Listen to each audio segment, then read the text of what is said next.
Sabi nga ni Coach Audrey, add value first sa mga client natin.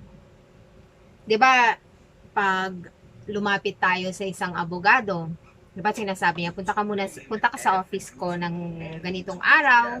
'Di ba nagsiset muna sila ng appointment. Ano pa ba? Yung doktor, pag nagpa-check up tayo sa doktor, 'di ba?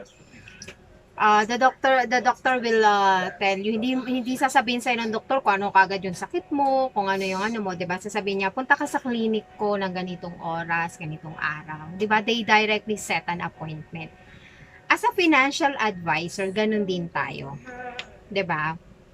We add value, we set an appointment first. Kasi nga, kailangan nating mag-set ng appointment. It is because to add value to our client. Paano natin masosolve ang problema ng ating kliyente kung hindi tayo magsiset ng appointment, 'di ba? As a life insurance agents, we offer solutions to the potential future problems ng ating mga kliyente, 'di ba? Second is to address the hidden needs. Yung mga sometimes kasi clients often don't feel the urgency of life insurance because the pain or the need isn't immediately. Kaya nga 'di ba laging sana noon pa ako kumuha ng life insurance, 'di ba? Kaya nga malaging ganun eh. Then second, and then lastly is to di ba may ano ko.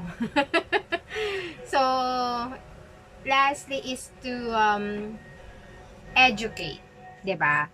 We are educating the unaware, yung mga taong hindi pa nila alam kung ano yung life insurance, o yung mga taong hindi pa alam kung yung importance ng isang life insurance. So karamihan kasi sa mga prospects natin is hindi sila aware sa risk na the risk that they might face, or the benefits of having a life insurance. Kaya wag na kayong magulat sa akin kung palagi akong nagsasabi sa inyo, sige, let's set an appointment sa ganitong araw. Para at least, 'di ba, para sabi ko nga sa inyo, para maupuan ko kayo, 'di ba?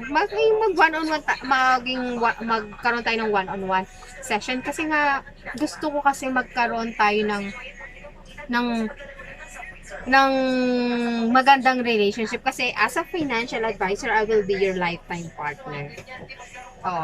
Lifetime partner as a financial advisor, hindi lifetime partner na, hello, I'm out of that. Charot. Ayan lang. So, ayun lang. Kaya, we always want to add value to you. Kaya, we always ask for an appointment. Sana makatulong. Ayan. So, kung gusto mo ng one-on-one consultations with me, ayan. So, kung gusto mo ng one-on-one session with me, you can book an appointment with me by mag-register ka dyan sa link na isi-share ko. Ayan. Sa link na isi-share ko. Kaya, ayan. So, para naman makapag one-on-one session tayo. Para malaman ko rin kung ano yung mga kailangan mo. Ganyan, diba? Ayan. So, at least I can help you. Oo. So, don't worry. It's absolutely free naman siya. So, kaya wala kang aalalahanin na, baka may bayad yan. Wow. Libre lang po yun. So, ayan. I can guide you and assist you with that. So, just send me a message pa. Okay?